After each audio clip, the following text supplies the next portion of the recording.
This is Sergeant Chris Richardson of the Tennessee Highway Patrol. Pedestrian safety is a two-way street. Both drivers and walkers need to do their part to keep roads safe.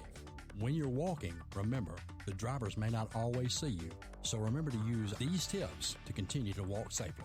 Wear bright clothes. Always use crosswalks and obey signs. Lights and reflectors should be used. And finally, keep alert and do not walk distracted. This message brought to you by the Tennessee Highway Patrol.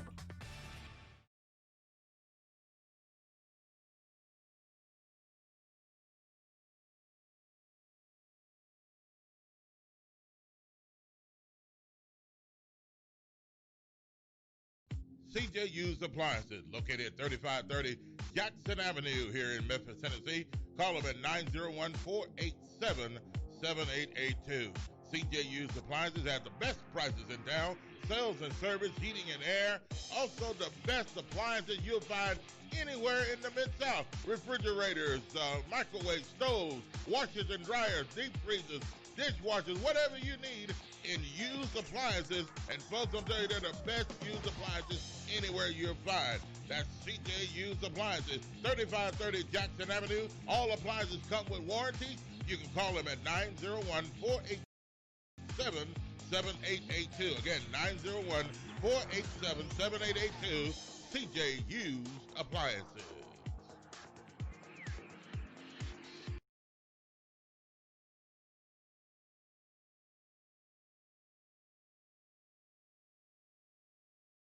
Graphics Printing, located at 890 East Range Road in Memphis, a complete print shop for all your printing needs. They do it all: color copies, resumes, funeral programs, rubber stamps, full-color business cards, wedding and graduation invitations, and more. 30-plus years of quality work and service. They're open Monday through Friday from 8 a.m. to 5:30 p.m., located at 890 East Range Road in Memphis, Tennessee, 901-345-9294. Graphics Printing. C&S Motors Auto Sales, located at 2508 Summer Avenue here in Memphis, Tennessee. Call them at 901-323-8778. C&S Motors Auto Sales has been around since 1984. Go by and see Chris today for some of the best pre-owned and used vehicles in the city. They have SUVs, minivans, car, trucks, and phone vehicles, and find there at Esmo Sales. See, it's 1984 with treatment. 913-238-7778. 913-238-7778. 508 Avenue, CNS Motors Rosso.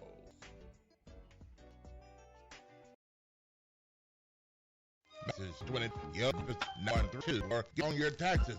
It is now tax season. 15 years in business, precise, professional, and hey, you need to go back 44 to 902-114 to Tampa. Get the max your taxes, max.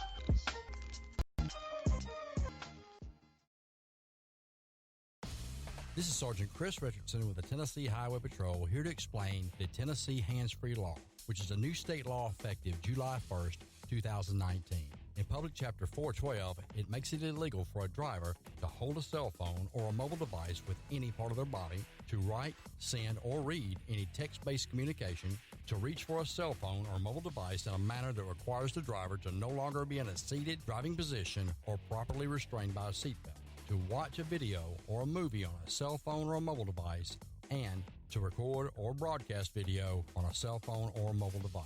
So, can I still talk on my cell phone while driving? Yes. A driver is permitted to use an earpiece, headphone device, or a device worn on a wrist to conduct a voice-based communication. The driver may use one button on a cell phone or mobile device to initiate or terminate voice communication, and voice-based communication may also be used to send a text message. Learn more at handsfreetn.com.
Good evening, Josh. Good evening, Bob. Good evening, everybody out there listening, watching, tuning in, wherever you may be, however you may be.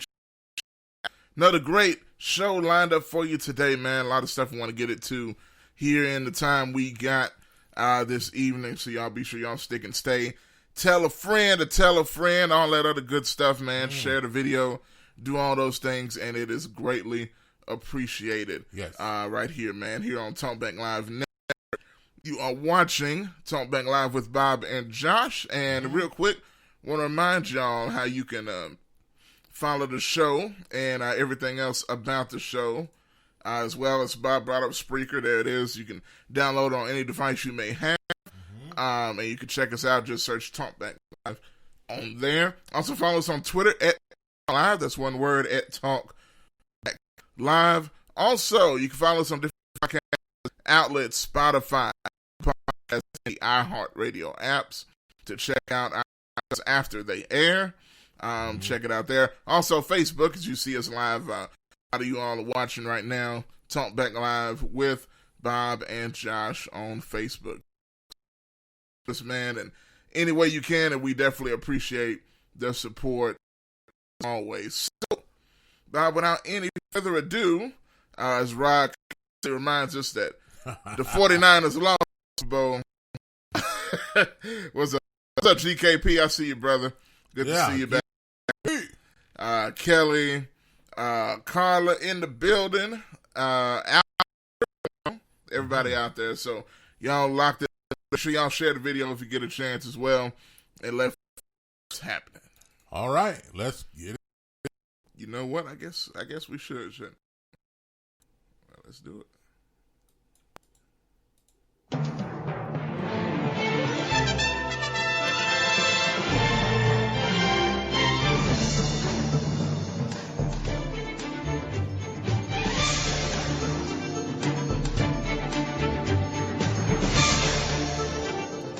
And in the headlines today, we've got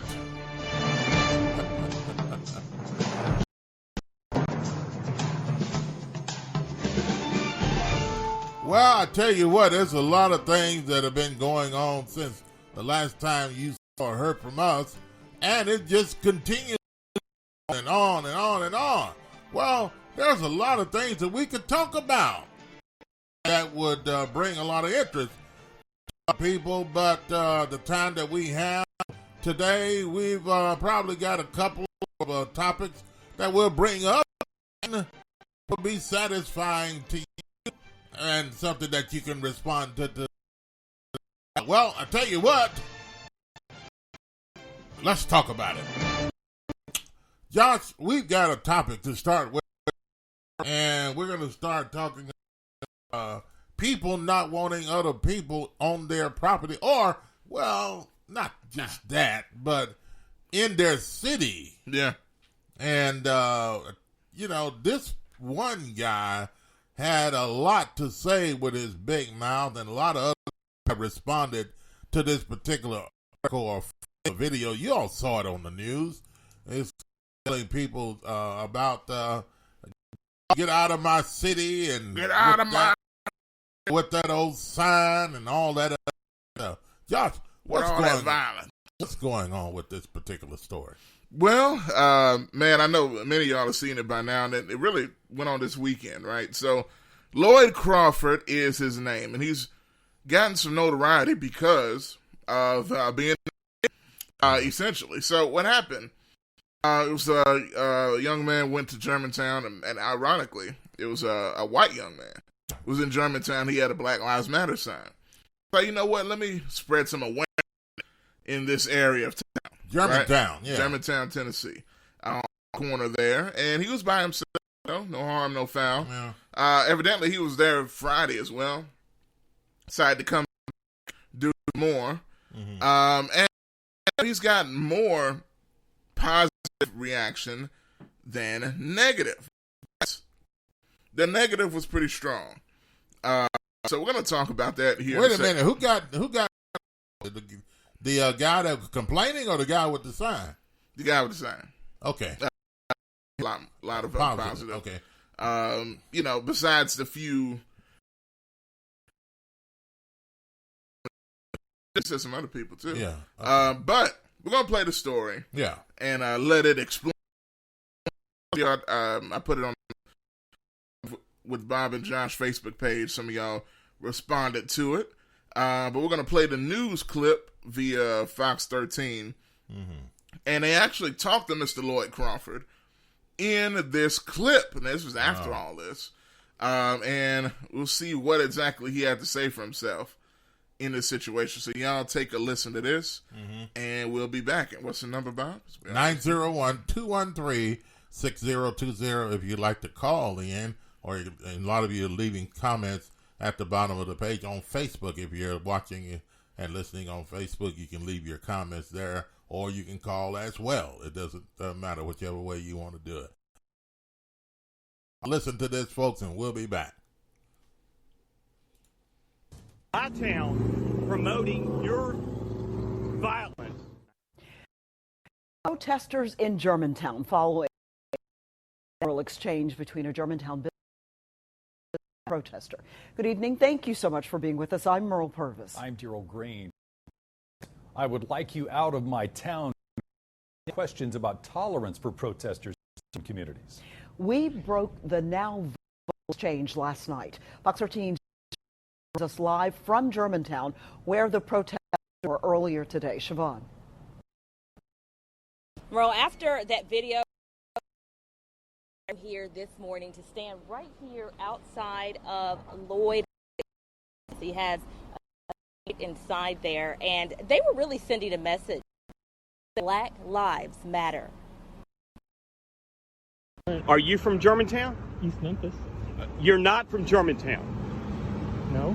Okay, but you're sitting here in my town promoting your violence. This viral video of Lloyd Crawford getting country is sparking a lot of debate about race, getting the head of the National Civil Rights Museum's attention. I really that folks would think about the reason for the messaging and not assume that anything other than that happening. Marketing officer Faith Morris says, as we see Lives Matter protests, that could cause tempers to flare. It's other people. There's territory. People don't want folks coming into their communities. Crawford, who's a financial consultant in Germantown, told Fox 13 in an exclusive interview not say anything racist. Marlo Matthews doesn't see it that way. After seeing social media. The Black Lives Matter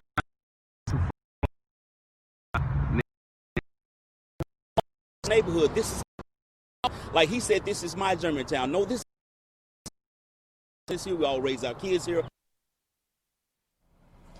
The mayor of Germantown released it earlier today, saying in part, the voice of one individual does not represent the voices of more than 40,000 people who call Germantown a community whose a culture is.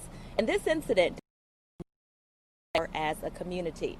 To see their full statement on our website, fox.com. Live in Germantown, Siobhan Riley, Fox 13 News. Wow, this guy says to get out of his town, don't bring that sign, Black Lives Matter. That violence. Violence. He says, bring that violence to Germantown.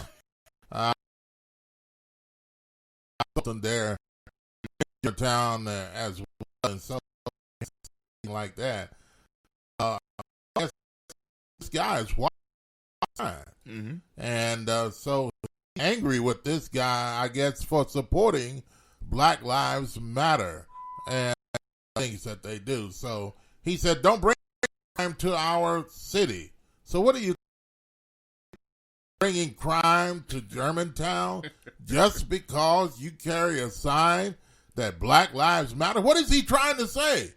Black people are criminals? Are you putting all people in one basket? So, you know what? They need to put Lloyd in the basket. Look, I'm like, watching this, and I'm not going to sit in here oh, I can't. Oh, I'm just gonna go down to town and burn. No, I mean, but a lot of people that feel, and a lot of smiling, black people and all of that. Yeah. But they're surprised how many people, white people do not like black people, and this is one of the guys that probably don't. Does it mean that he don't like black people, or is it he's just really concerned about the crime coming to Germantown? Look, well, maybe it's the point that he's concerned about the people in Germantown, and they just don't want to have to deal with all the stuff that goes on around the rest of Memphis. With black people killing each other and the crime thing. If he welcomes to Germantown, this is the way he's probably. This is probably of concern about where he lived. Now, is there anything with that? Yes, everything's wrong with it. Everything. First of all, look, it is right to. There was nothing illegal, at least from what I saw, about him confronting somebody. I'm sure you getting into a situation. According to Lloyd Crawford, I heard there was a longer interview with Fox 13 that confronted the protester. I listened to it. It's basically a back and forth. And I drove. He said the guy saw his Trump sticker. Verbal confrontation. Admitted from the bird, the middle finger, not the protester did to the protester. The protester did the same to him. Then he, he got out of his car and confronted him. All I know is at that point he felt he had to get out because he turned the finger. I'm not justifying anything this guy did. To me, like a fool. And anybody else, this constantly, right? It's this uncomfortability, if I can use pressure, if that's even a word. But folks that are getting people, especially in the he's considering his you don't black people. Where it's like, hey, I'm into my space. And crap over there, and you're in Fraser and Raleigh or whatever you do. But don't cross that white line in my area because you're not well about that crap. That's what he was saying. Wow. What he was saying is us white folks in Germantown don't give a crap about this stupid Black Lives Matter movement. And if you come over here, problem. That's basically what he's saying. In his so as a businessman, people this is on a day financial group, like financial consulting, all that stuff, right? That shows, like you were saying, types of people in all walks of life, and the more the move make them uncomfortable, see more acting out and getting to the verge of violence. If anybody wasn't a protester, it was him. What about Lives Matter should make you angry? There is nothing about the movement. There's nothing about the statement that should make anybody angry. If you're black, Latino, it doesn't matter. Why does that sign make you angry? He wasn't out there waving it. Out there saying white. What? Just to finish real quick, he wasn't out there saying white people suck. He wasn't out there saying, kill all white folks. He was saying Black Lives Matter, and it was another. Not that it shouldn't matter. It was another white guy that was holding the sign. Yeah. So it shows how deeply embedded this racial hatred is. Okay, was he saying with the sign Black Lives Matter? Was he trying to say that the people of Germantown don't care anything about black people? Well, to inform them Why was it necessary to do that in a place like Germantown to say has there been anything out of town that made him did not matter to the people there? This may have offended the guy. Guess what? He needs to be. What I'm saying is, he needs to be offended. Maybe the guy saw the sign and said Black Lives Matter. Maybe it was offense because he felt that the man that was in the car, whatever, Mr. What is his name? Crawford. Lord Crawford probably felt, well, I believe Black Lives Matter, but no, he doesn't. Putting the sign up, trying to make it up that we think Black Lives don't. Maybe it offended the guy. I say again, with all intention, if he feels that way, stupid. Whether you're white or black or whatever, if somebody holding a Black Lives Matter sign offends you in some way, you're being an idiot. And Lloyd showed and racism by going off. Yeah. And guess what? His stupid self got put all over the world. Millions and millions of social media platforms, and Twitter, Facebook. Everybody knows where this fool works now. Everybody knows the phone number to his job, the email address. Does this affect his job? Will it affect people calling financial advice? You know what? To me, and I would personally be interested in calling that business. Think about this. Fired. He hasn't. Something about the company because they entered his business at his office. His business or somebody else owned the business. At his office where he works. All right. But here's the thing. So if they're okay with this, I would have a problem. And here's why. I know people say, well, people got a right to say what they want. They do. Consequences to rewards and consequences. And for somebody financial consultant, you deal with all sorts of people on a daily basis of different races. If he has a problem with the phrase, if he has a problem with the sign Black Lives Matter, maybe he doesn't need to be working in a business where he could deal with lives or black people. You get what I'm saying? And he would not have a problem with, and I'm sure it's happened already, business and he be fired. Yeah. I know people say, I don't want somebody to lose his job. Look, I don't care. Look, if you are dumb, he didn't have to pull his business card out. He didn't have to the world, which I'm sure he didn't know that was happening. He's the one that pulled his business. That guy didn't force him to pull his business card out and show everybody where he worked and who he is. Like that's supposed to matter to me or anybody watching. So what I'm saying is consequences should happen to Lloyd. I wonder what it does after all this attention, but I'm surprised. So there was something wrong with him, Mr. telling this white guy to hold the sign, Black Lives Matter. There was something wrong with Mr. saying that, telling with that sign. Yes. Because to me, you're showing your racism. You're showing your prejudice at the very least. And was it racism or was it concern about his community? Concerned about what?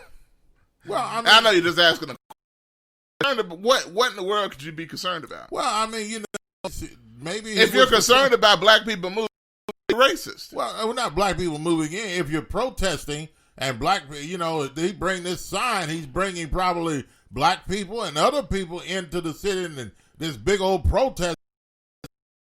Probably say, okay, that's going to bring problems to our city. Good. Protesting and all that, and then maybe bring people in that do crime. Whatever the case may be, that's probably what he's concerned about. He probably didn't want the protesting there in Germantown. Well, guess what, Germantown? Okay. In Germantown, that would there's a need to have a protest like. I think Germantown as like that, where it's affluent, if you want to say, where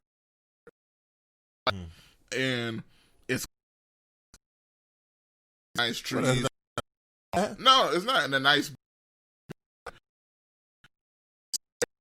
and look down their nose at everybody else.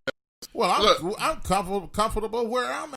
That's true, but does that mean I'm looking down my nose at comfortable? No, where they are. But guess what? Guess what?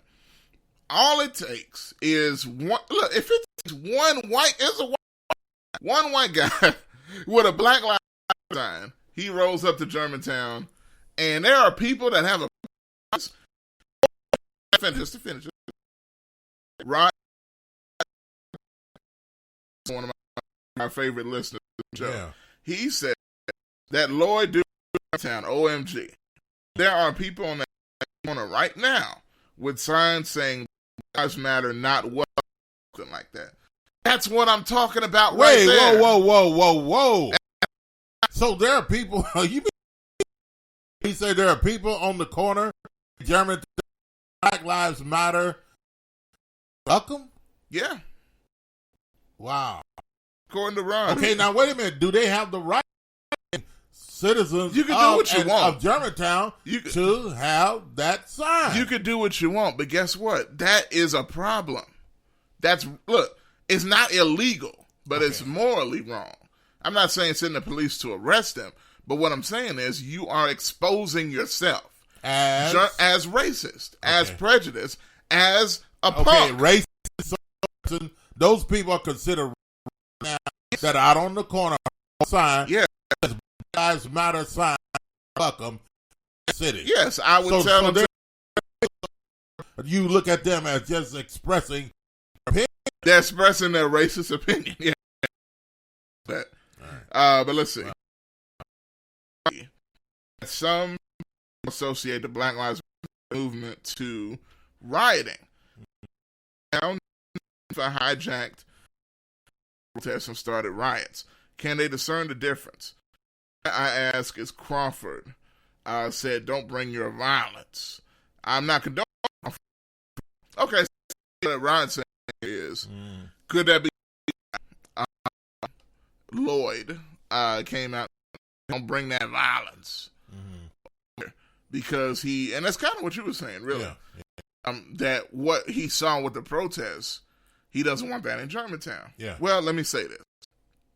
I wouldn't doubt that's the case to be. But guess what? That was, I don't know how to describe it, but just to finish, just to finish, not to go into too much, but if you sit and see somebody that is not being violent, that is by himself, that is a sign saying Black Lives Matter, to me there is no justification, no matter what you think about the movement, to confront somebody. Don't bring that mess to town, that violence. It doesn't make any act. Why are you saying he's bringing violence? Okay, well, if you bring violence, because if you looked at a lot of protesters and you other places you see protesting, breaking windows. Now look, black people protesting, they end up breaking out their own businesses, black businesses, and tearing up their own business. So this guy said, "Hey, if you tear your own stuff, you'll come here and you might tear up our stuff." I mean, well, here's the thing. First of all, with the protests, the majority of the looting and the riots went on in stages. Yeah. That was in the first 3 or 4 days. So it was a whole lot of it now. Don't get me wrong. A ton across the country. But after that, you rarely see anything. The only thing that I saw that flared it up was in Atlanta after Ray Sean killed Wendy's, when they burned the Wendy's. But it is an overplayed narrative by, say, right, overly obsessive right, that want to say these Black Lives Matter looters and thieves and robbers, when, as I said before, since the beginning, you have not that happen. So really, false narrative for the of the protests, and especially in the, you have not had any violence whatsoever. So that's a it's even a prejudice statement to make. Based off your assumption, and look, it's based off where people get their news. Depending on who you listen to, all these Negroes and burning down buildings when it's not the case. It all depends on what you listen to. So probably disillusioned, and he thinks that's all it is. Well, I mean, that's I'm not trying to understand. Well, and then a lot of concerned too. Can I get a little more volume here? Okay, a lot of people are concerned too about this guy being white guy that's holding his sign up, Black Lives Matter. Okay, and Mr. Lloyd, what's his name? Crawford, this white guy that lives in Germantown, sees a white guy holding a Black Lives Matter sign. People like that, even though they're white, look and say, okay, wow, that was strange for him to do that. But there are some white people that people like Lloyd Crawford, they do not receive. There are certain white people who don't receive. They look at him as white trash. Oh, yeah. That support people. He probably looked at this, he's holding this sign up, Black Lives Matter. Okay, that's get it in our city. Why bring that city? He was treating him like he was trash, disrespecting the guy in a way. So he looks at him like, hey, you know, you live here or you don't live here. You're white. It doesn't matter to us. If you're white, you're supporting black people. You're white trash. Is that what he's saying? Possibly? Okay. These are the questions. But, and thanks for your comments that are coming and still coming in. And I don't know if did you read all the comments there?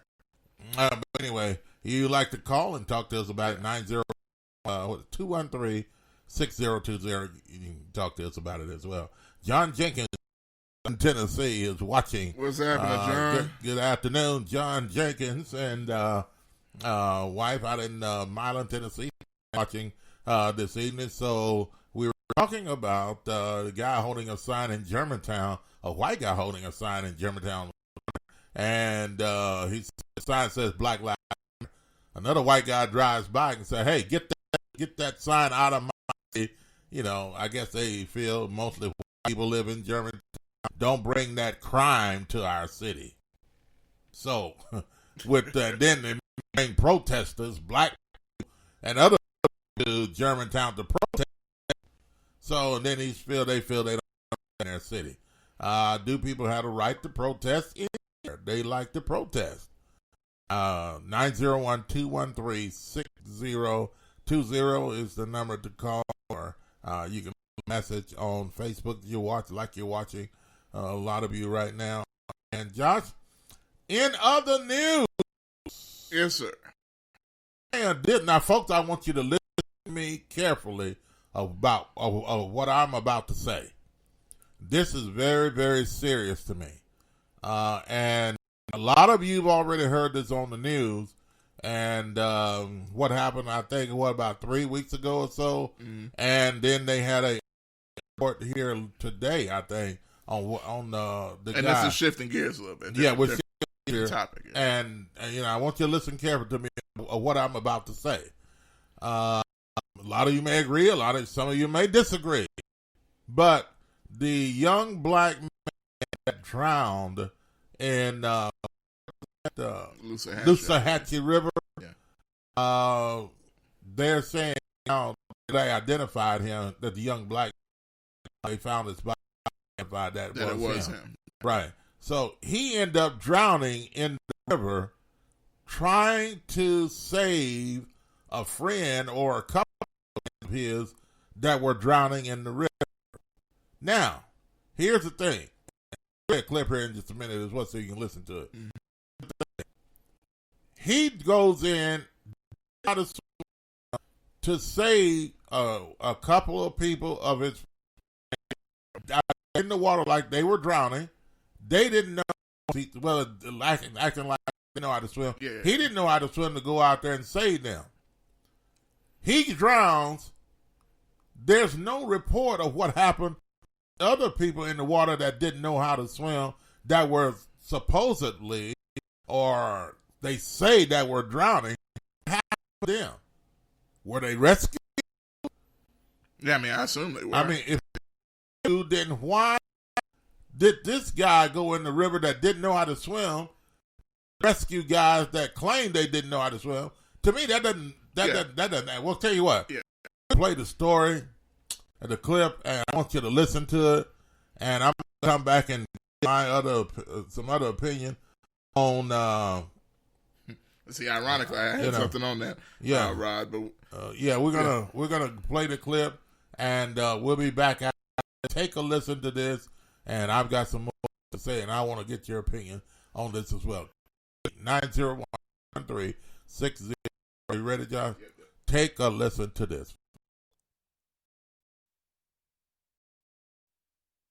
We were telling you about breaking. This is an update tonight. The body is missing 15-year-old. Officials say that Stewart disappeared near the Loosahachie River almost 2 weeks ago. Fox 13's Kirsten Garris is live in downtown Memphis. Kirsten, you found out the teenager was trying to help his friends. Something happened. Yeah, Prince Stewart's family tells us at the time that they didn't think he'd go into the water because he doesn't know how. Now he was river when things took a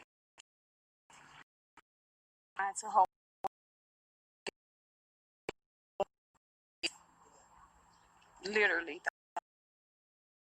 Just hours after her nephew, Prince Stewart, had more than a week later after counting water and air.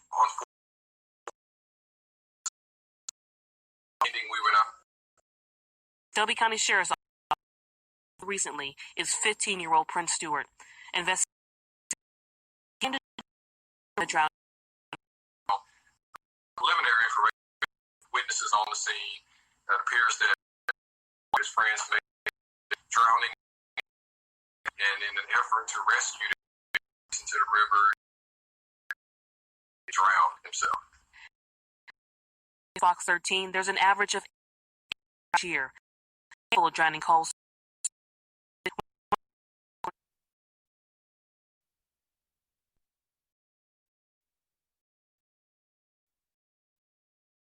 You about earlier, and it is an update tonight. From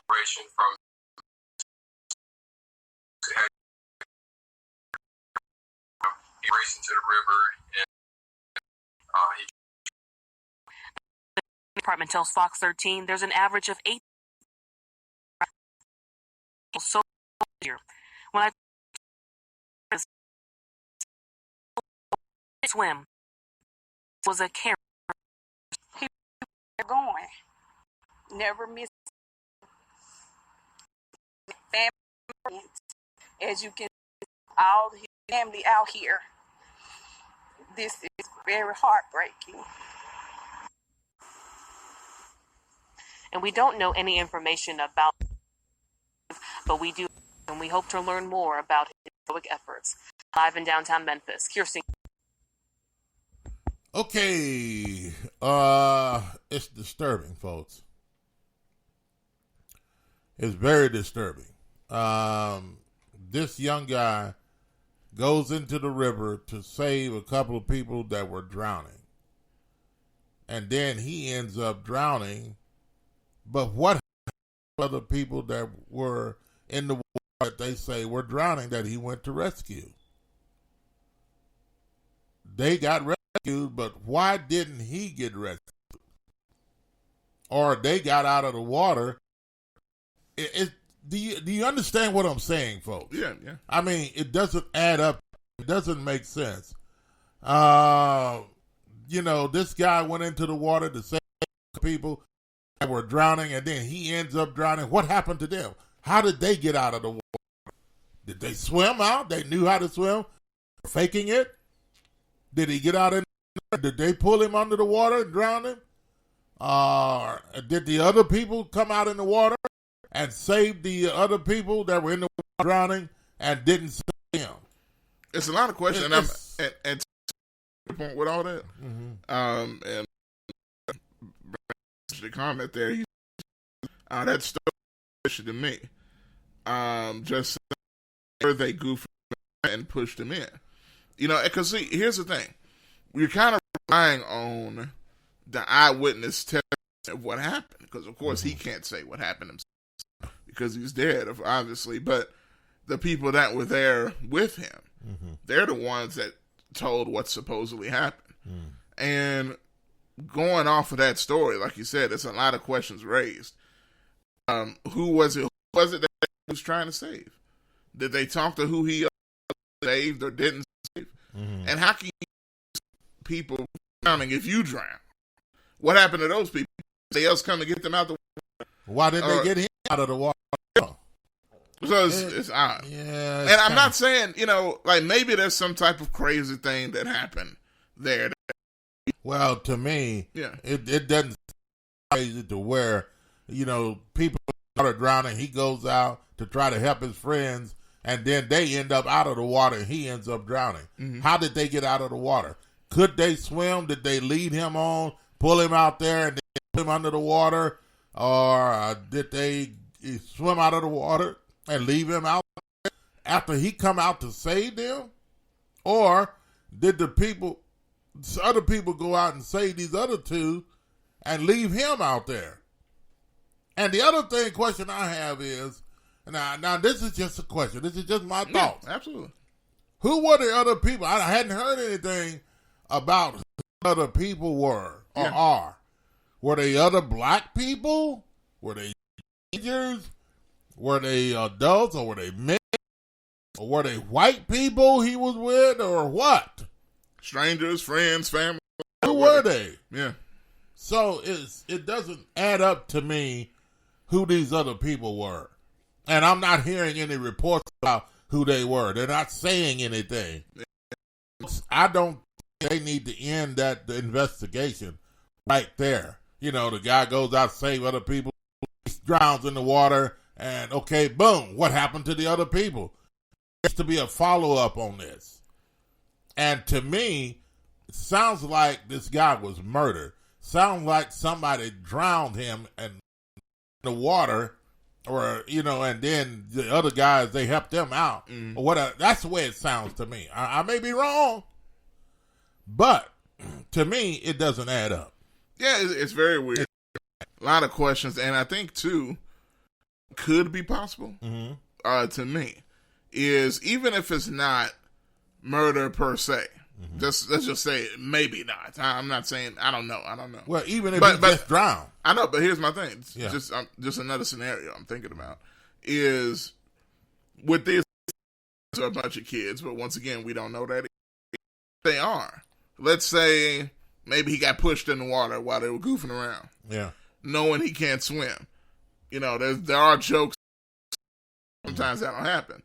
You push somebody that can't swim in the water, let them flail around, and you go get them. But quicker than expected. You know what I'm saying? And they make up because they couldn't save them. You get what I'm saying? Like, that could be. I don't believe that could be the case because it says he went out to save a couple of people. I know, but they have to make it up. We don't know that. There's no video footage. What I'm saying, like, they could have made it up and said he went out to save them, and they made it. So right. Okay, I got you. But if they made that story up, their story needs to be investigated. What I'm saying is, I agree. If regardless. If he goes out to save a couple of people, his friends that were drowning, he ends up getting. They were saying the same thing. And then there's nothing about them drowning. How did they get rescued? Yeah. Did they swim out of the water and leave him out there? Or got out there, did they pull him under and then swim out? Or? And these are the same questions. Yeah, these are the questions that I'm asking. I mean, to me, if he goes out to save somebody and then, he gets drowned, but you don't hear nothing about them. How did they get out of the water? I get it. And then he in the water. I got it. Those are the same questions you asked. I'm just giving another scenario that could happened and why they may be made I up. understand Why they lied to the police. Right, I understand. And it's not justified. Right, and the story that either way, it doesn't make sense. Yeah, it tells you that, but if that's the story they gave, then that is a sorry story. It just don't make sense. Yeah, and so, it just doesn't make sense to me. And if y'all disagree with us, let us know. Yeah, and this guy, what was he, 15-year-old? 15-year-old black male. I don't know the people that he was with. Anybody know? Have you heard anything? When he drowned, I don't know. Maybe some of you heard something else, another story about it. Maybe you know somebody about the prayers and thoughts do go out to the family of this young man, and man, this is such a sad story. That's why you can't go as young people, anybody. You can't just go with anybody out somewhere, and especially around water or anywhere, just because you feel they're your friend, man, they may take you out there and kill you somewhere or leave you hanging, thrown out somewhere, and you have to make sure that these people are people that you can trust, people are really, really and things of that. But and by him not knowing how to swim, and he cared about mistakes go in the water, he actually goes or into the water. They really cared about people, but my goodness, you care about people too. But man, if you out, I can't swim. Maybe I could throw a rope, or maybe somebody that's on the hill that can swim would, go out there and try to help you. I don't know if in the water, and I don't know how to swim. I'm making it worse for you because some people that can't swim, sometimes they panic. They panic in the water, and then they drown. Now, I have heard people say this: when they try to help save someone that's drowning, the person that's drowning panics, and when they panic, that person that's panicking in the water that's drowning can actually help pull you under. If they're panicking and you're trying to save them, you end up drowning. Yeah, definitely. So I don't know. That's why I tell him not to panic. Yeah. Did he panic? And then the other guys tried to save him, and he was panicking, and they were afraid that they tried to help him, they would get pulled under. Yeah, but they would have said that, though, I'd imagine. Yeah, they would have said, but I don't know. Yeah. This sounds funny to me. And Quentin Bailey, wow, I hadn't seen him in a while. Wow. Don't trust anyone, he says. That's true. That is true. And, it is a weird story, folks, about this whole thing. And I don't know. To me, just my opinion, I'd like to know first, who were the people that he was with. Not saying that white people will only drown black people. I mean, you could be with black people, black young people, young men, and whatever. It don't matter. Yeah. They might have done some crazy stuff as well. I don't know who they were, but I hadn't heard anything in the news about who these people are that this young man was with when he drowned in the water. Who were they? Omar says, good show, guys. I appreciate it. Quentin says, not in regards to trusting which. Now, as far as anybody, there are people that you trust, like family or whatever, in a situation.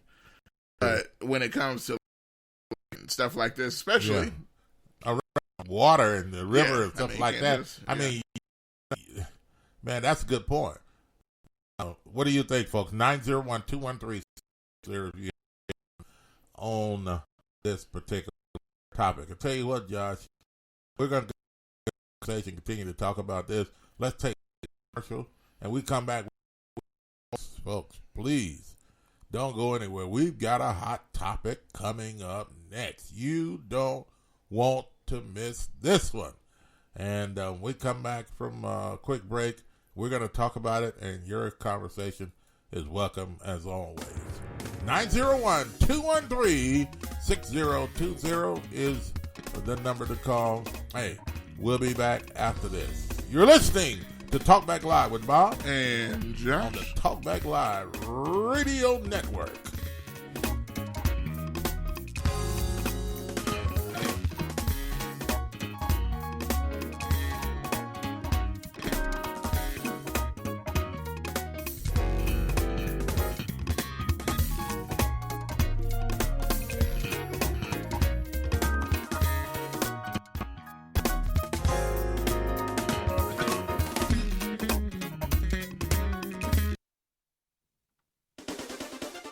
Listening to Talk Back Live with Bob and Josh.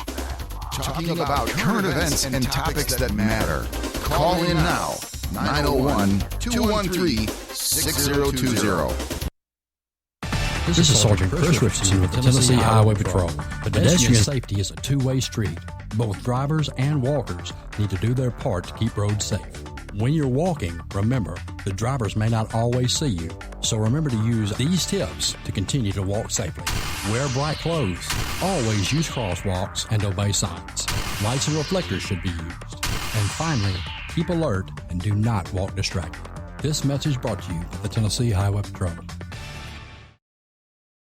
CJ Used Appliances, located at 3530 Jackson Avenue here in Memphis, Tennessee. Call them at 901-487-7882.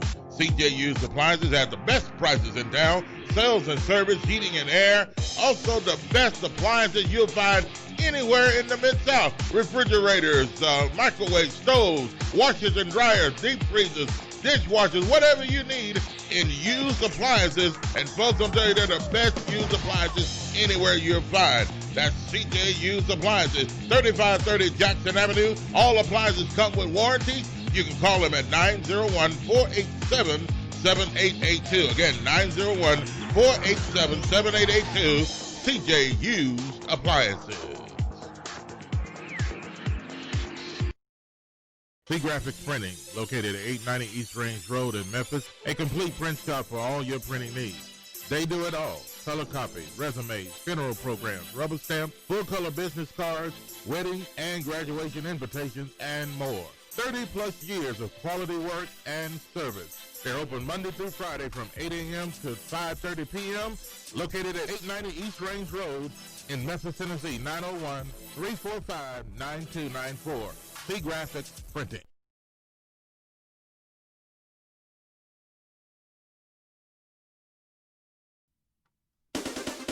You're listening to Talk Back Live with Bob and Josh.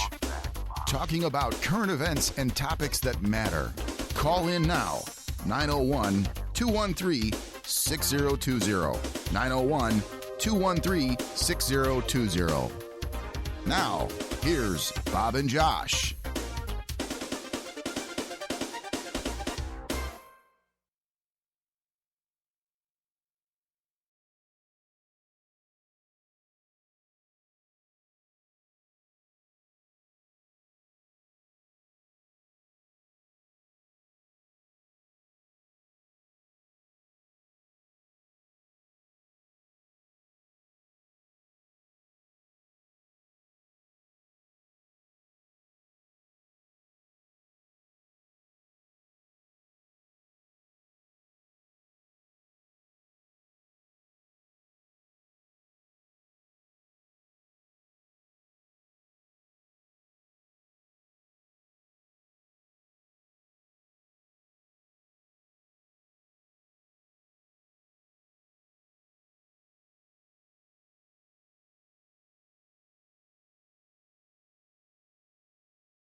looking at the use of excessive force, specifically in terms of language in the MOU, and open to seeing opportunities for change, recognizing the unprecedented times that we're in. This is a list of the improved outcomes for Memphis police released by the Strickland administration Thursday. Among them, increasing funding to CLERB, updating policies, and cultural diversity training. To suggest that we have reached a unanimous agreement on the points that they lifted is not completely true. There is much work that needs to be done, particularly even around the 8 that can't wait that they propose to be in compliance with. Turner hopes the dialogue turns into steps toward major change. Plan to reimagine policing, which will be a 12 process that will not only involve, of course, members of the administration who work in law, but as well scholars such as Dwayne Lowen, Rhodes College. Local Okay, Matt, and what do you think? Comments as you're on Facebook, and we'll have Mr. Mike Williams come on as well. Josh, the commercial appeal, to say as well, this, is there a need to reform the police in this city? Well, and now they don't answer that question. I think everywhere that it should be some type of reform, but now as far but you got to look at why, and we're gonna get into that. Okay, before we get into the conversation, but now right here is some more of what they were talking about, and this is from both sides. Why they aren't each other, and the police are kind of in the middle of both sides here, to be honest. According to the group of 9 pastors, they released this one. Okay, they say it says African American clergy who frustrating and overall characterized largely by those who structures of Memphis, claiming that the processes in place are sufficient. And this was a signed statement from the pastors. Now, Strickland responded, saying basically the pastors weren't organized. And now here's his quote. After meeting with pastors collectively for about 12 hours over 5 different weeks, they brought no concrete solution to the table. Unlike wait. They brought no concrete solution. In other words, according to the mayor. Why would the mayor tell a lie like this, though? Well, I'm not saying that the pastors are lying, but here's the thing. If you're going to come 12 different times. Well, 5 different times. 5 different times. Yeah. And you bring no solution. It sounds like to me there are people that are just complaining without bringing points or solutions or some things really of concrete evidence that they have to complain about the police, whatever. Now, to finish the quote. Yeah, okay. And he says they brought no concrete solutions to the table, unlike the Black Lives Matter. Okay. I met with, and this is the mayor talking, for 1 hour earlier this week who suggestions. He also says a couple of the pastors did make oral recommendations, but it was unclear if all the pastors were them and they were not adopted by the group. So it's almost like he's saying they weren't organized. Right. What they had to say. Okay, now the black and the he really took a shot at him. Now the Black Lives Matter or just the protest? Black Lives Matter came to the mayor and met 1 hour and brought more solutions and concrete evidence to the mayor 1 hour than these pastors did in 5 meetings that were 12 hours. 12 hours total coming in and talking with the mayor. What were they? Why would they come and sit down and talk to the mayor 5 hours and 12 hours total? And the mayor turned around and said, Black Lives Matter organization came in 1 hour, bought more solutions and evidence than these guys bought in all that time. I don't know if the mayor have anything to pick on these guys about that if there's information. And right now, folks, we want to bring in our special and Association, Mr. Mike Williams. Mike, Thanks so much, Bob and Josh. Top of the evening. Good evening to you, sir. Hey, listen to the audio and listening to what we're saying. Mike, first of all, and listen to the Bob dog out those pastors just now. Well, I wasn't dogging them out. I'm trying to find out something here. Black Lives came in and sat down and talked with the mayor, and he said they brought more information. Now, my thing is, let me get straight, Mike. What's the problem with the Memphis Police? What's going on? Is something wrong with the Memphis Police Department that these black pastors, as far as, do you know anything about what they're complaining about? Well, first of all, Josh, there's always room for reform because times change, and you have to change with the times. But I do caution everybody to be careful because there are two sides to this coin. You got out that don't want to be harassed by the police and shouldn't be harassed by the police and made to feel scared and all. Mm-hmm. I get that. And protect, Bob. Right. But you also have the criminal element. I just spent an hour on the phone with police officers because it's between a rock and a hard place. You want me to be all nice to folks out here running around with AK and SKSs and all of this, and you police officers now that are afraid to respond to things. Wow. Because if they even I had some armed party call individuals with them at elderly people. They get over there, find these 15, 18-year-old guys out there with guns. Wow. Now, what if the officers were to engage these people and shoot one of these guys? Mm.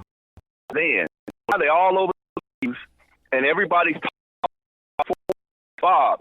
I mean, hear this 600 shots fired, 1,500 a year up to this time frame. 1,500. You hear me, Bob? Yeah. What's starting to happen is because of all of this stuff that's going on, a lot of the criminal element is starting to feel emboldened. You got all catching a bad guy, and the bad thing. I thought y'all couldn't. I thought y'all had stopped. I thought you know what I mean. Citizens better be careful what they're asking for because you're gonna get it. Mm-hmm. So that'll end up leaving them unprotected, and then when they do call the police, then you got a problem with this stuff, and then the police respond to it. Shots fired to 600 last year. That is correct, Bob. We've had double. That's over double. We've had the police have been shot at 12 times this month. This 1 month, the month of June, they've been shot at 12 times. Mm. So, and guess what? Normally we would chase these guys. They're not even allowing them to chase these individuals now. Okay? So they knowing they can shoot at you and start to run. Yeah. So what does that do? That emboldens them, and now they want to shoot at the police all the time. But I'm going to tell you, no police officers have been hit. Mm-hmm. When one of them do get hit, then I'm going to come right back, and I don't want to hear nothing. I don't want to hear it. Mm-hmm. I don't want to hear it. You can talk all of this. We want to be nice, kumbaya. We want to. We don't want you hurt kids and all of that. Man, let's be real. Who in the community? I don't want to have that conversation. Okay. Nobody wants to have that conversation. Downtown this weekend, Bob, it was so packed. It was wall-to-wall cars, and guess what? Mm-hmm. You had guys jumping out of cars and running into other cars. This has gotten Bob. So what do the police department? What do you mean? What? No. Listen to me. if you guys stuff are being taken away from you, certain things, what that the police need. The citizens are. You're not taking the ability of citizens to be protected. You're taking away your own. I know everybody want to make the police able to protect citizens. That's crazy. Citizens aren't fighting to protect themselves. I was in a meeting, Bob. I'm just gonna say. Okay. I ain't gonna. And we talked for 4 minutes about chokeholds. They wanted to prohibit the use of chokeholds in the city of Memphis. So I simply asked the question, when was the last time an individual was killed by the police in the city of Memphis utilizing a chokehold? So I asked, when was the last time alleged that the police choked them? They couldn't give me an answer. You know why? Because chokeholds are already in the city of Memphis. Right. Department, what they wanted, Bob, and they were, because I wouldn't agree to it, they wanted to say that the police could never use the chokehold. I can't agree to that. You're talking about agree to that. The officer is out on the street fighting for his life. I ain't talking about no George Floyd stuff. I'm talking about he's fighting with a convicted felon. He's trying to get his gun. He has a gun. Whatever. If I can use my gun, I can choke him. You understand? Because that's what you call lethal force. Right now, in the state of Tennessee, it prohibits chokeholds. The only time you can use a chokehold is if in officers or somebody else's life is in danger. Okay, so what you're saying? Told them I couldn't agree to that.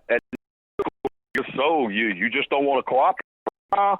Y'all losing your minds is what you're doing. And so you want the chokehold back, Bob? That ain't what I said.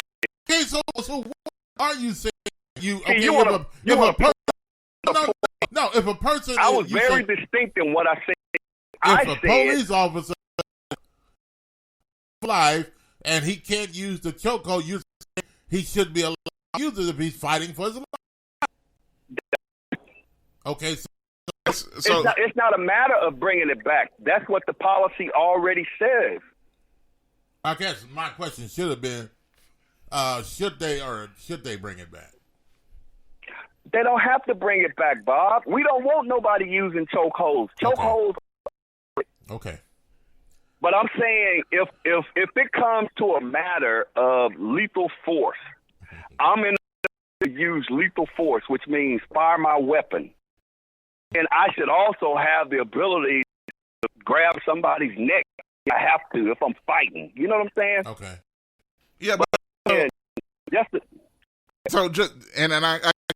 but let's say you, under the circumstances and the climate right now, if you were to do that, for instance, where you're clearly in a struggle and you do put somebody in a chokehold, train them, what will happen with the ordinance that's there right now against chokeholds? Would that officer get in trouble?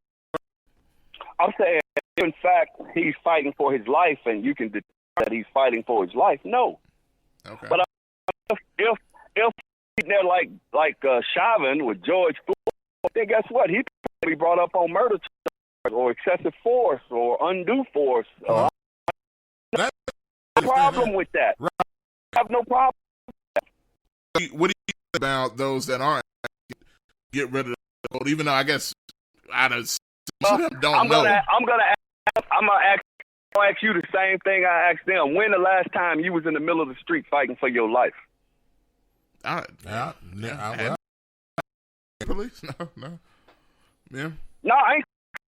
I'm talking about seriously. Something to kill you. Okay. When was the last time you was in the middle of the street fighting for your life? See, because we've had officers that have fought for their life and they got shot in the face.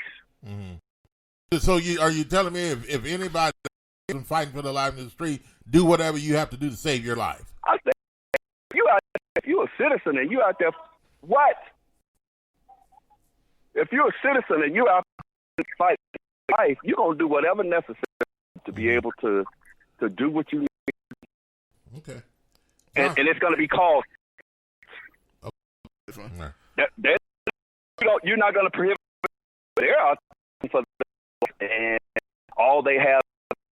You don't prohibit citizens if them and they shoot you. Guess what? Self-defense. But to restrict police officers, but handcuff so much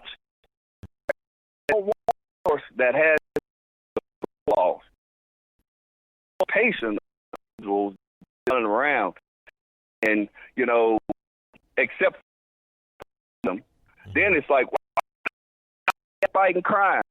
Y'all didn't want us to remember. Y'all be locking them little young boys up.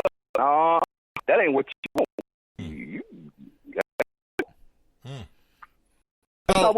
So are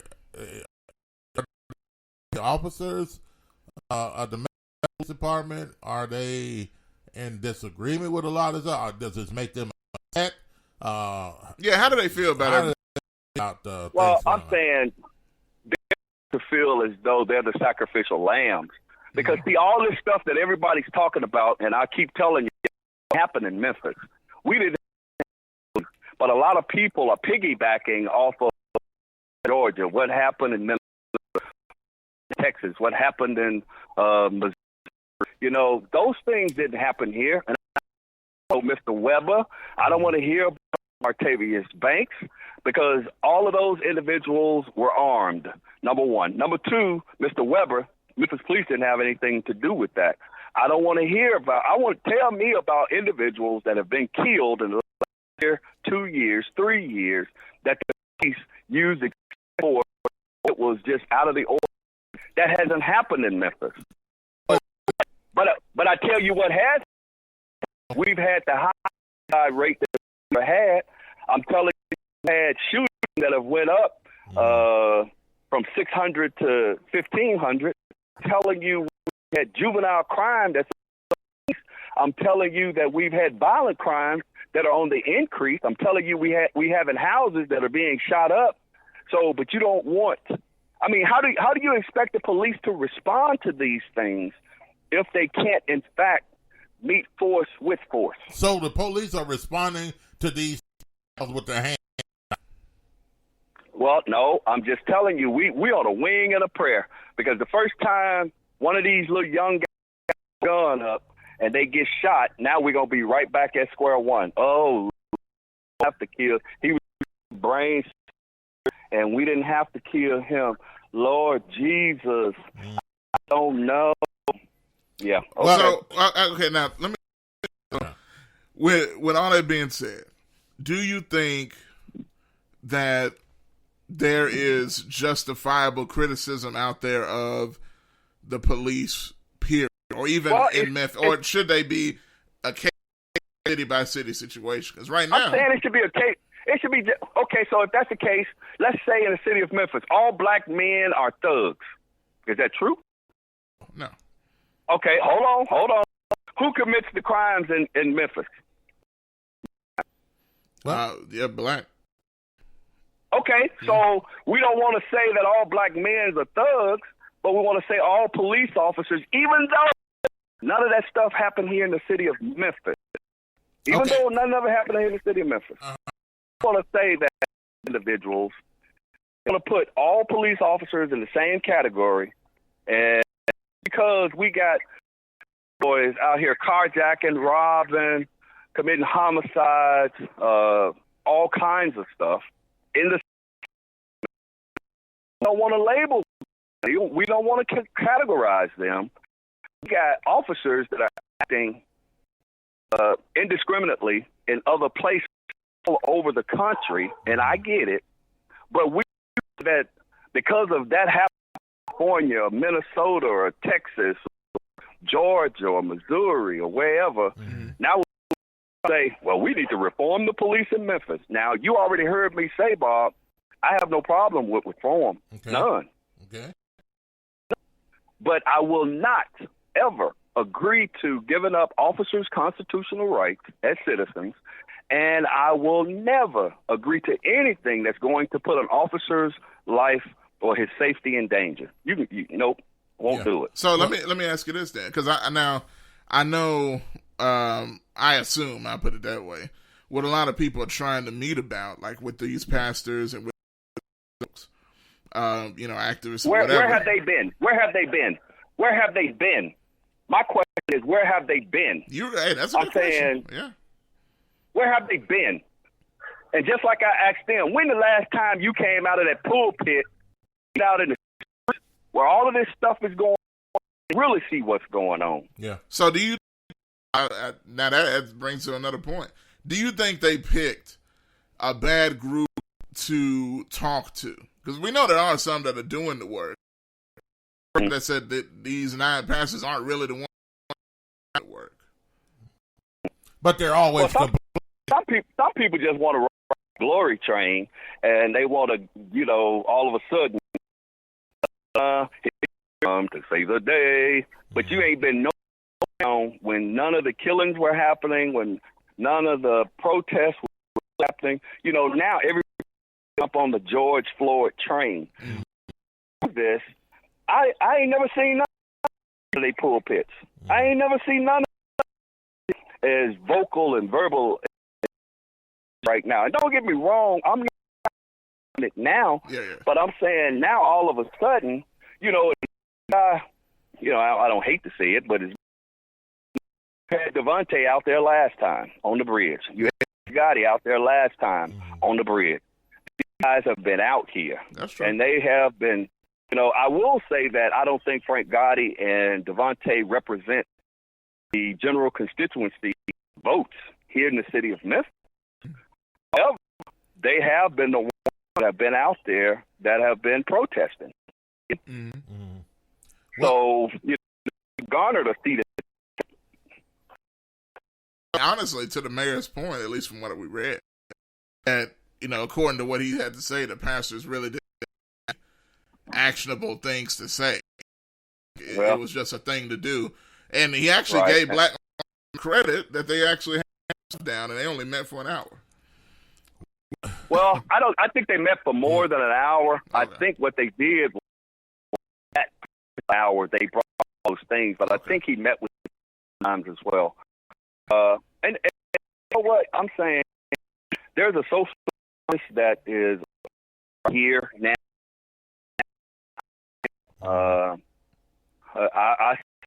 to you, but I say at the same time, don't with the bathwater, and don't put yourself in a position to where you're definitely going to regret it, because a lot of these pastors that are talking have churches in the community, some of them, but they don't live in the community. Yeah, that's true. Looking to Mr. Williams, president of the Police Association, and pastors want to talk to the mayor, and but the mayor says they don't bring any issues, they don't bring any points on what they really about concerning police reform and that type of thing. Now, Mike, you mentioned people want the things that you said that happen outside of other cities, the crime, the different things that happen with police and that type of thing. You said that stuff don't happen in Memphis, right? Okay. So but the point I think some people are trying to make is that yes, it be happening in Memphis now. We don't want it to start happening in Memphis. Is that, you have to wait to no, you don't necessarily have to wait. That they're acting as though it's happening right now, Bob. They're not acting as though it could possibly happen in Memphis, because they try to use examples of it already happening. And those examples that they try to use a lot of concern are not valid points. You can't use, and I don't want to call people's names, but you can use some of those incidences as comparison to what happened to Mr. Floyd. Use those in comparison to what happened to Tamir Rice. You can't use those in comparison to Trayvon Martin, which wasn't even by a police officer. It was by a citizen. But they want to throw all of those into the same pot to be able to give it credibility, when realistically, none of that has. You know, when you talk about Michael Brown, that ain't happened in the city of Memphis. And nothing like that has happened. But I guess people are saying, though, even though it hadn't happened, Mike, it's happened in other places. So their concern is to keep it from happening. Bob, we got some real problems here in the city of Memphis, and we need to be addressing those real problems. We got people that are afraid to leave homes. We got individuals that are being victimized here daily. We had 3 children that were shot over Father's Day weekend. Then you jump out in the middle of Shelby Drive in Rains with an assault rifle, shoot 3 people, kill 1. Then we had a shootout going down 40 over there by Witten Road. Car looked like Swiss cheese. The guys that were shooting at each other didn't even get hurt. Somebody else got hurt. Bob, we got real problems in this city. And I'm telling you, okay, like in the first place, I'm not against police reform, not against it. But at the same time, knowing rules that are really perpetrated, because were killed by the police this year in Memphis, Bob. I don't have a number. How many? 0. How many were killed last year, Bob? I don't have a number. 0. Okay. 0. So, but how many people were killed by criminal acts of violence last year in Memphis, Bob? That was a large number. 220. How many people have been killed so far? How many? 118, 19. It's probably something right now. And guess what, Bob? We're 25 ahead of this year. 25. So if we keep on this pace, Bob, we're going to break a record. But see, we don't even want to talk about those things. So this has always that's how been. come I say, yeah, we haven't had those issues here in the city of Memphis. So, but what we've had a lot of innocent kids, a lot of innocent adults, a lot of innocent that have been killed in this city. A lot of people that are being shot in this city. So I'm saying, when are we going to address that? And the first thing they'll say, well, Michael, that's 2 separate conversations. And I'll tell them it's a 360. See, we're talking about the 180, but we got to talk about this in total, because when you guys are out here running around with guns, approach them, there's going to be an altercation eventually. It's just a matter of time. You know, but now you got the police, because of everything that's going on, they're kind of laying back. But that's not good either, Bob, because now you're giving the of, well, you know, we don't want you to do nothing to our young kids. Well, these people run around with guns at 15, 16, 17, 18 years old. So if one of these officers engage, they're going to be all over the news. They're going to be, you know, ostracized and anything else. So don't you think they think about that when they approach these people? So it makes, and just to jump in for a second, it makes you wonder, is there a way to have a balanced conversation? Do you see any evidence that there are balanced conversations? Because on the one hand, you have Memphis, who, you know, a lot of people have given credit to the lack of violence that has happened with protesting and things of that nature, seem to be more effective than other big cities that you've seen. But then, you know, you have on the other half, the other side of things, a lot of crime going on. Where is the balance? Can there be a balanced conversation between all sides here? Well, first of all, you got to understand what people are. You got the Democratic Socialist Party in front of City Hall digging up the yard to feed people. The garden won't 10 weeks from now. And And then the size of the garden is not going to feed anybody. You got them out there with swimming pools in City Hall. Man, stop with me. Stop playing with me. You got everybody around here want to be nice, and I get it.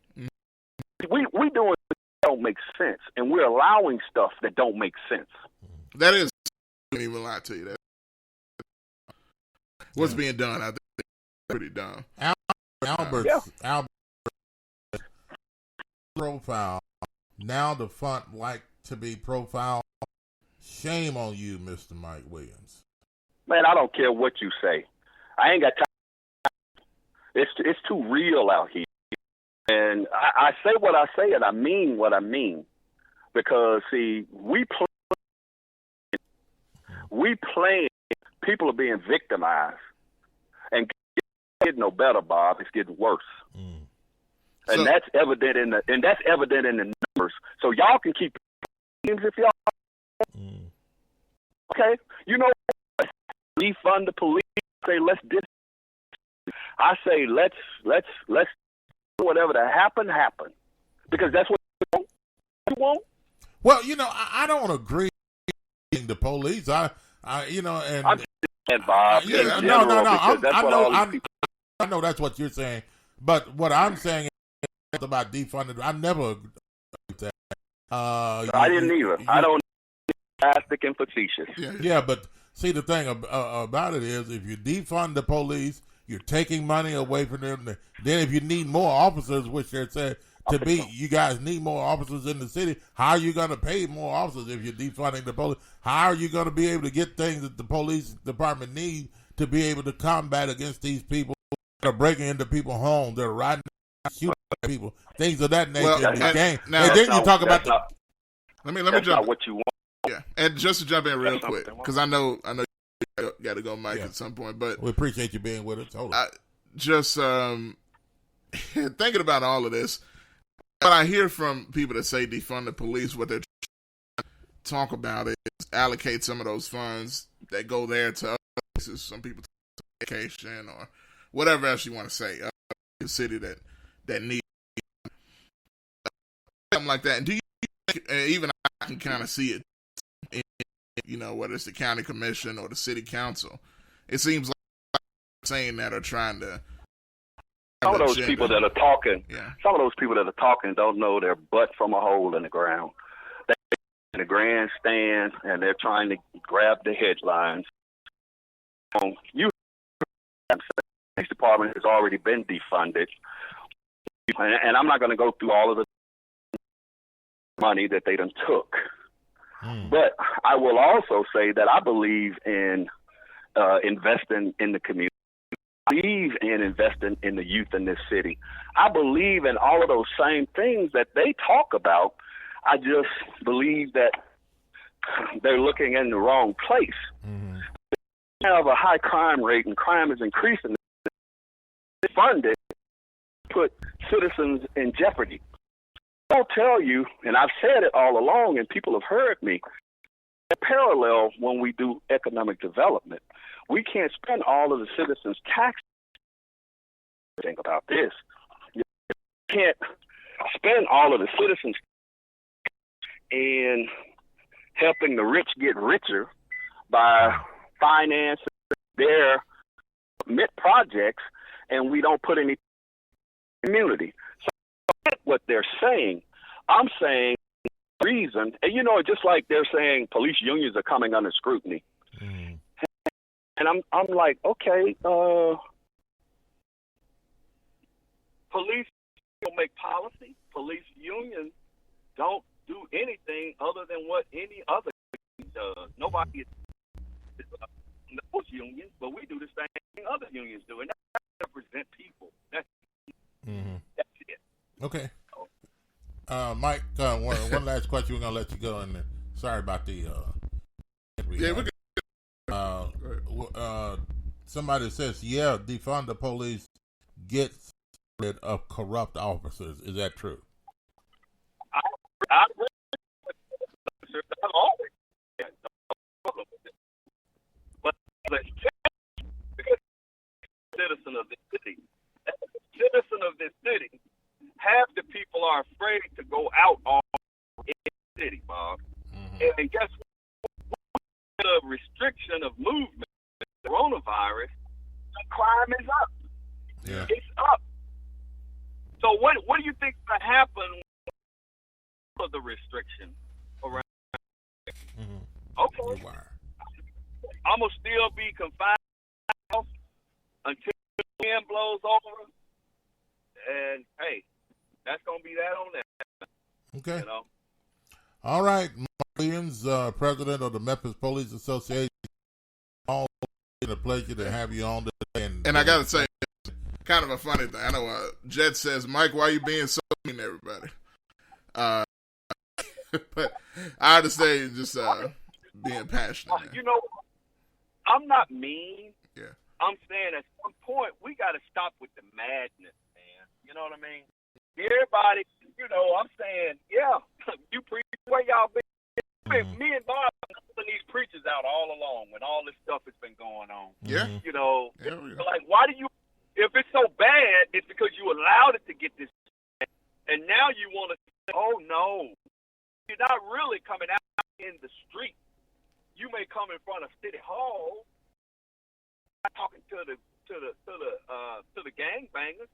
You ain't going down there talking to the dealers and the drug addicts and the prostitutes and the pimps. Stop playing with me, man. I'm from the hood. Don't play. The police just happen to be my profession, but I'm straight out of North Memphis, and I'm tired of hearing all this bull crap. So, because it's real out here, man. Either citizens are going to get killed, police are going to get killed, talking about people. Yeah, and ironically, another one of our listeners says, and this would sound like something you said, like he said, take that $20 million being put in the time I can put it in the community programs. You know? No. How about $70 million for Tarmley Park? $70 million. Whoa. See, the kind of things that I'm talking about, Bob. The citizens didn't even want them to mess with Tarmley Park. Yep. But guess who's going to benefit? Somebody's going to benefit from earning $70 million, probably overpriced, but somebody's going to get a contract, and then individuals, I don't call them names, that live on that hill there, that overlook that park, that don't want them black people down there in that park. They were trying to repair that park so that it wasn't exclusive to black people. That's why I said we got to stop playing, because it's about economics. And it's about against each other. But at the same time, you ain't me against nobody, because I'm going to be me. And at the end of the day, when it's all over with, I go home as a black in this city with black nieces and nephews, grandsons, granddaughters, great-grandsons, sisters and brothers and uncles and here, native. So don't play. I know what it's all about. Let me police officers, you hear me say it all the time, Bob. Yep. Do they need to go? Yep. Okay. Do they need to be held accountable? So I don't want nobody to ever come back and say, oh, I want to protect the police. I'm saying it. I'm also saying we got a serious problem in this city. Everybody don't get it. You know, when I put those billboards up a long time ago, everybody got Oh, yeah. danger, do not enter, enter at your risk. Guess what? We done got there. You might not have when I said it, but I told you where we were going. Yeah. Guess what? We're there. All right? So, man, y'all can do away with chokeholds. Y'all can do away with whatever it is you want to do away with. But you better be careful. That's all I'm going to say. You better be careful because, you know, I don't know about you, but you heard that song, She Don't Want to Be. Don't save her. She don't want to be saved. Oh, yeah. Oh, man. Saved. Man. Mike, man, we got something else to say? I was like, Josh, you know what I'm talking about, right? Oh, yeah. Trust me. Can't save him. Yeah. I'm sorry. Mr. 7th Street coming out. That's it. Mr. Mike Williams, president of the Memphis Police Association. Maine. I know, I'm just. Hey, it's been a pleasure. It's been a pleasure to have you on today, and we're, as always, we're. Hitting you, Bob. Say what?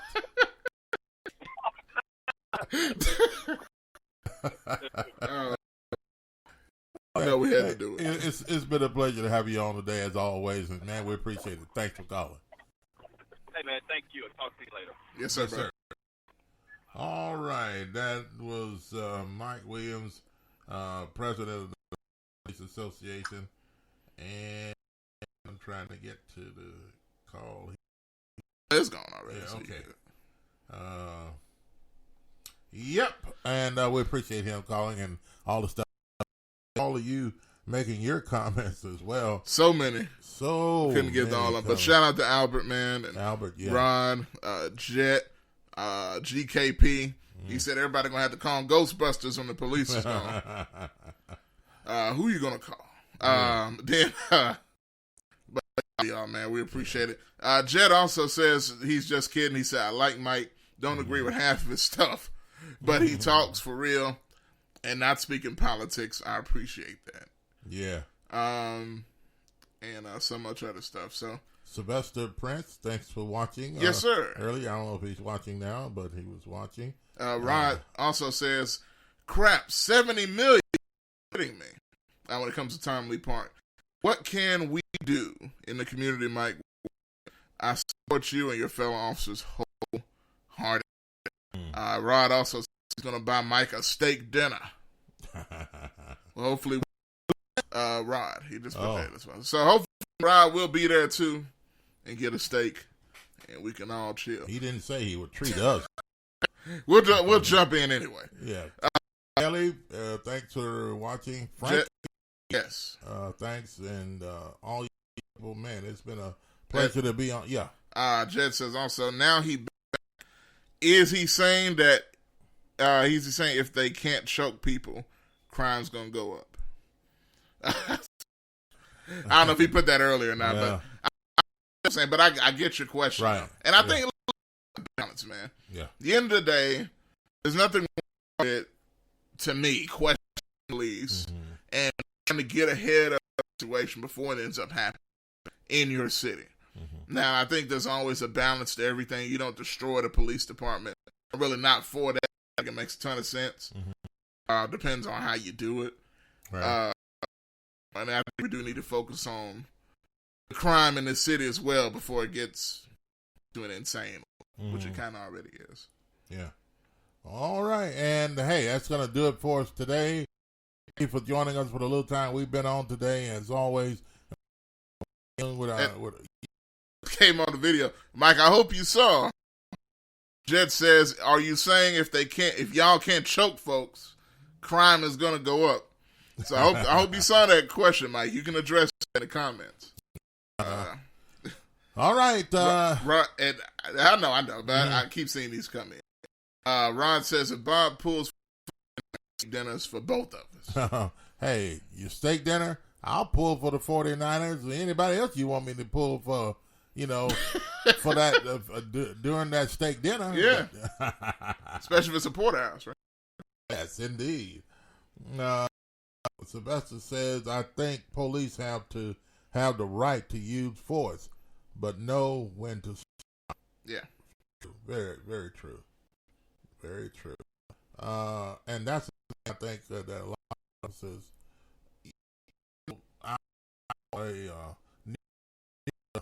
I think it was yesterday, police officers were fighting some people and things of that nature, and they were,